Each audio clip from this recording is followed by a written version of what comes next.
लगातार जैसे कि आप लोग देख रहे हैं नव परिवर्तन चैनल पर नए होंगे तो लाइक कीजिएगा, सब्सक्राइब कीजिएगा, चैनल को शेयर कीजिएगा। आज हम लोग बोधगया में स्थित हैं और लगातार धरना प्रदर्शन चल रही है। आज दूसरा दिन है, आए हुए हैं हम लोग। चलिए बात करते हैं यहाँ पे इन लोगों को क्या आश्वासन मिला है, धरना प्रदर्शन में क्या बदलाव आई है, जगह भी चेंज कर दी गई है। तो आइए हम लोगों से जानते हैं कि जगह परिवर्तन क्यों कर दिए हैं। आप लोग के साथ कितना कठिनाइयाँ हो रही है? मेरा नाम भिक्को धम्मतब है। कठिनाई का मामला नहीं है। जो सिद्धार्थ गौतम ने जो कठिनाई अपने जीवन में देखा, बोधिसत्व डॉक्टर बाबा साहब अम्बेडकर ने अपने जीवन में जो कठिनाई देखा, वो कठिनाई के सामने हमारी कठिनाई कुछ भी नहीं है। लेकिन हमें लगता है कि जिन्होंने इस संसार में अभूतपूर्व क्रांति की, सिद्धार्थ गौतम बुद्ध ने, बाबा साहब अम्बेडकर ने, उनके विचारों से मनुवादी लोगों को कठिनाई है। और मनुवादी लोगों को जो कठिनाई होने के वजह से जो है वो खुद डरे हुए हैं कि बुद्ध के विचारों से डरे हुए हैं, बाबा साहब अम्बेडकर के विचारों से डरे हुए हैं। इसलिए हमें महाबोधि विहार जो शांति जो परिसर है, उस परिसर में शांत पुण्य ढंग से आकाश लामा जी और प्रज्ञाशील भंते जी के नेतृत्व में भिक्षु संघ उपासक उपासिका जो बैठे थे, जो शांति का संदेश दे रहे थे, अपनी मांगों को रख रहे थे, तो वो जगह से उनको इसलिए हटाया गया कि उनको डर पैदा हो गया। क्यों?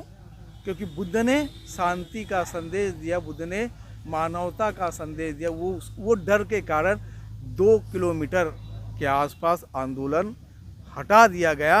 और वो ये सोच रहे थे कि आंदोलन ख़त्म हो जाएगा, लेकिन वो ये नहीं जान रहे कि महीना होते आ रहा है, आंदोलन 1 महीने के करीब करीब हो खत्म होने के लिए वहाँ से आंदोलन वहाँ से हटा दिया गया था। लेकिन वास्तविक में अम्बेडकरी जो समाज होते, जो बौद्ध लोग होते हैं, वो अपने जुनून के प्रति, जज्बा के प्रति बहुत समर्पित होते हैं। तो आंदोलनकारी लोग समर्पित भाव से महाबोधि महाविहार मुक्त होना चाहिए। इसलिए मुक्त होना चाहिए क्योंकि 5 किलोमीटर के आसपास जो शोरगुल हो रहा है, जो शांति का जो वातावरण जो यहाँ होना चाहिए, उसको ख़त्म कर दिया गया है। जो देश दुनिया में जो संदेश जा रहा है, आप देखिए नहीं, जिसको वर्ल्ड हेरिटेज कहा जाता है, वो वर्ल्ड हेरिटेज के पास में बाइक जा रही है, वर्ल्ड हेरिटेज के पास, हेरिटेज स्थल के पास में साउंड सिस्टम बज रहा है, वर्ल्ड हेरिटेज के पास में इतना चहल पहल है। अब बताइए, और खुद जो शांतिपूर्ण ढंग से आंदोलन कर रहे हैं उनको हटाया गया, जहाँ वहाँ डीजे बज रहा है, जहाँ वहाँ वर्ल्ड हेरिटेज के पास से बाइकें गुजर रहे हैं। बताइए वो कितना है, इसको नज़रअंदाज किया जा रहा है। वो उस चीज़ों को नज़रअंदाज कर रहे हैं। और लेकिन जो आंदोलन उस भूमि के लिए, शांति के लिए, जो बीटी एक्ट जो है 1949, जो गैर बराबरी का अधिकार है, जो बौद्धों को हक नहीं दे रहा है, जो शांति की बात करने वाले शांति की बात करने वाले लोगों के लिए संदेश नहीं देना चाहते, वो एक्ट को जिंदा रखने के लिए हटाया गया।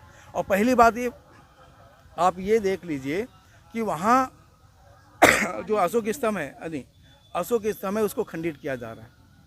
क्यों खंडित किया जा रहा है? अगर 4 बौद्ध और 5 हिंदू ये क्या कर रहे हैं? ठीक है, स्वर्ण वर्ग एक शब्द ना बोले, लेकिन जो बौद्ध करके जो लोग, उनको तो बोलना चाहिए। महाबोधि विहार के सुरक्षा में गार्ड लगे हैं, एक पत्ता भी तोड़ेंगे तो पकड़ लेते हैं।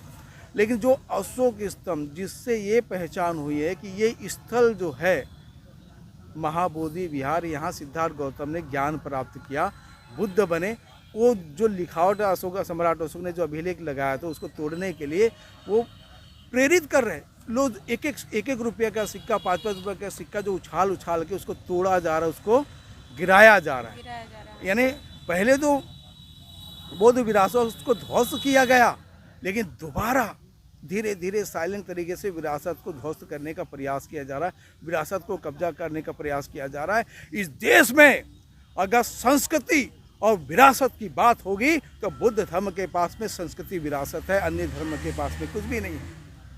ये भारत, पूरे भारत भूमि को पूरा खोद दीजिए, यहाँ ये भारत भूमि पूरा बुद्ध बुद्ध चिल्ला रही है। ये विरासत संस्कृति है, ये अम्बेडकराई समाज, बौद्ध समाज, उन्हें अपनी संस्कृति को बचाना है। अगर ये धरोहर संस्कृति नहीं बचेगी तो कल जाकर आपके बच्चे आपके सवाल करेंगे कि हमारी संस्कृति, हमारी धरोहर क्या है। अरे जिनकी संस्कृति नहीं है, जिनकी धरोहर नहीं है, वो 200 फीट नीचे ताम्रपट्ट डाल रहे हैं कि बाद में इस इतिहास को खोदा जाए तो 200 फीट से मिल जाए कि यहाँ फलाना फलाने का जन्म हुआ था। लेकिन बुद्धिमान चक्रवर्ती सम्राट ऐसे ही नहीं बोलती, उनकी बुद्धिमत्ता बहुत चतुर होती है, कौशल्य होता है। वो कौशल्य इसलिए उन्होंने लिखा कि मेरे बच्चे करके उन्होंने आह्वान किया।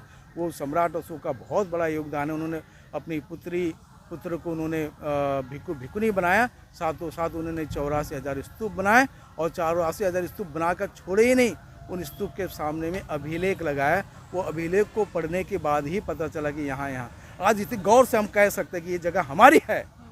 अरे जिनका संस्कृति नहीं है, जिनका इतिहास नहीं है, वो अपनी आवाज़ों को बुलंद करके ये जगह वो जगह छीने जा रहे हैं, और जिनकी संस्कृति, जिनका इतिहास है, उनको वो जगह लौटा नहीं रहे। तो बताइए इससे जाकर इस देश में कितनी अभी गैरबराबरी का व्यवहार तक होगा। आप लोग को कहाँ तक पहुँचाया गया? लिखित रूप में कुछ मिला कि नहीं मिला? अभी तक का मामला है, जब से महाबोधि मुक्ति आंदोलन जो चल रहा है ना, अनागारिक धम्मपाल से लेकर बीच में पूज्य बदन आनंद जी, प्रज्ञाशील भंते जी और भी लोग इसमें आए, तो आंदोलन के स्वरूप से लोकतंत्र की आवाज़ की वजह से चेंज हुआ। क्या चेंज हुआ? पहले क्या होता था कि 4 बौद्ध और 5 हिंदू रहेंगे, उसमें से कलेक्टर हिंदू होगा, वही अध्यक्ष होगा। लेकिन आवाज़ बुलंद करने के बाद ये हुआ कि कोई भी कलेक्टर आएगा वो महाबोधि विहार का अध्यक्ष होगा। ये बदलाव हुआ। और दूसरा बदलाव कि जो आंदोलन के वजह से बौद्धों को पहली बार 6 साल महाबोधि महाविहार का सचिव के रूप में, इंचार्ज के रूप में अवसर मिला, तो जिसके वजह से उन्होंने काम किया। अभी जो आंदोलन है, अभी हमको अवसर नहीं चाहिए, हमको वहाँ मैनेजमेंट कमेटी में नहीं जाना। अभी सीधा 1949 का एक्ट रद्द करना है। कौन ब्राह्मण कौन हिंदू, हम वो बात नहीं करना चाहते। 1949 का एक्ट रद्द हो जाएगा तो सब कुछ बराबर हो जाएगा। हमारे विद्वान लोगों ने टेम्परेरी एक्ट को तैयार किया गया, भारत सरकार को एक्ट को सौंपा जाएगा, और हम भारत सरकार को बहुत जल्दी एक्ट देने वाले हैं कि इस तरीके से एक्ट फिर से दूसरा एक्ट आना चाहिए, और फिर उस पर सरकार जो कुछ संशोधन करके हमारे आंदोलनकारी जो जिनके ऑल इंडिया बुद्धिस्ट फोरम के माध्यम से जो आंदोलन चल रहा है, उनसे विचार विमर्श करके जो भी संशोधन होगा वो लिया जाएगा। तो ये पूरे देश में आग लगी है, पूरे देश में आंदोलन चल रहा है, देश दुनिया में चल रहा है। पूरे देश दुनिया में आंदोलन चलने की वजह से पूरे भारत से लोग आ रहे हैं। अगर ये नीतीश सरकार नहीं जागेगी तो बुद्ध गया चारों तरफ से पूरा भर जाएगी। पूरे बहुत से लोग पैदल निकल चुके हैं, गाड़ियों से निकल चुके हैं। जो महाकुंभ में ये जो बोलते हैं ना कि इतने लाख रुपए, इतने लाख लोग आए, उनको संभालना मुश्किल होगा। करोड़ों लोग यहाँ आ रहे हैं, बोरी चावल भर के आ रहे हैं, गाड़ियाँ भर कर आ रहे हैं। बहुत जल्दी अगर ये एक्ट को नहीं ख़त्म किया गया तो ये महाबोधि विहार के चारों तरफ हमारे लोग आकर बैठ जाएंगे। हम शांति के लिए बैठ रहे हैं, हम क्रांति नहीं कर रहे हैं, हम शांति के लिए बैठ रहे हैं, क्योंकि शांति होना चाहिए। क्योंकि वर्ल्ड हेरिटेज जगह के पास में एक बाइक जाता है, वर्ल्ड हेरिटेज जगह के पास में कोई शांति नहीं। जो भारतीय संविधान के पितामह है डॉक्टर बाबा साहब अम्बेडकर, उनकी प्रतिमा को छुपा दी गई। उनके सामने महाबोधि मैनेजमेंट कमेटी ने दुकानें बना दी, चप्पल जूते की ये बना दी। बाबा साहब कहाँ दिखाई नहीं देते? हम बाबा साहब अम्बेडकर की प्रतिमा महाबोधि विहार के जहाँ मुक्ति आंदोलन हुआ, उस जगह में लाकर हम बाबा साहब अम्बेडकर की प्रतिमा को दोबारा स्थापित करेंगे। इसी के साथ मैं अपने वाणी को राम देता नमो बुद्धाय। बहुत बहुत बधाई। आदिवासियों के प्रयोग के लिए, लेकिन वह जमीन जो है हमारे समाजवादी कर्मन में, इसका आप क्या कहते हैं?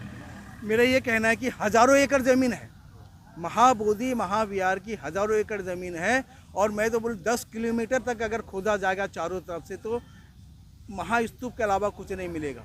जैसे ही बीटी एक्ट हटेगा 1949 का, तो जो कमेटी में सही लोग आएंगे, सरकार के साथ बात करके सारे लोगों को अच्छे तरीके से उनको जगह शिफ्ट कर देंगे। उनको दूसरी जगह देकर 10 किलोमीटर तक हम सरकार से मांग करेंगे कि उसको अच्छे से उत्खनन करो, क्योंकि ये वर्ल्ड हेरिटेज है। वर्ल्ड हेरिटेज के आसपास करीबन 5 किलोमीटर से 10 किलोमीटर तक कुछ भी नहीं होना चाहिए, बिल्कुल शांत होना चाहिए, क्योंकि दुनिया को संदेश देने के लिए, दुनिया को शांति का संदेश देने के लिए एक यही जगह है, और यही जगह शोरगुल की जगह बन गई है।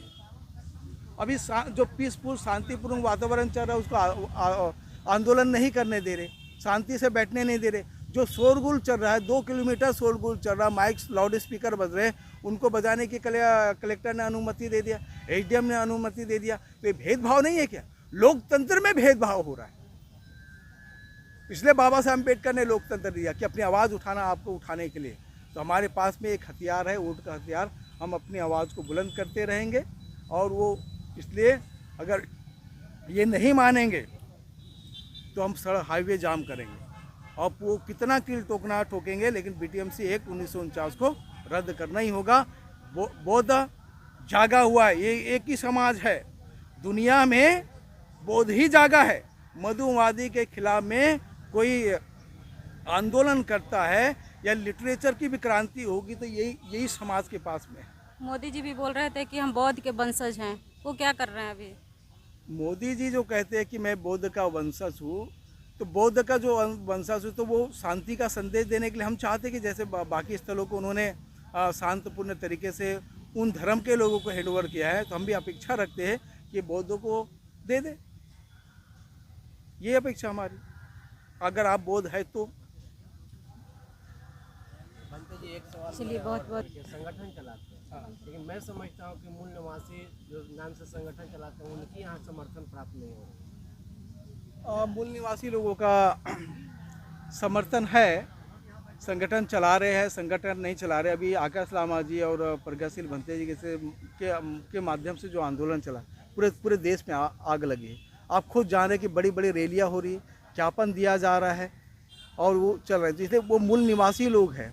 संगठन चलाने वाले कौन है, वो संगठन का नाम क्या है, मैं किसी के बारे में टीका टिप्पणी नहीं कर रहा हूँ, लेकिन आंदोलन को जिंदा रखे, आंदोलन चल रहा है, ये मूल निवासी लोग चला रहे, इस बात को जानिए, नाम से मत जाइए। ये तो हम लोग वही हैं, हम जी, लोग तो वही जी, हैं, जी। लेकिन आज 28 दिन हमारा इस हाँ। आंदोलन का हो गया। हाँ, और हमारे देश में ये लोग जो चलाते हैं, बड़े बड़े लोग चंदा लेते हैं और चलाते हैं, जहाँ तहाँ सम्मेलन करते हैं, इनकी यहाँ समर्थन होनी चाहिए ना।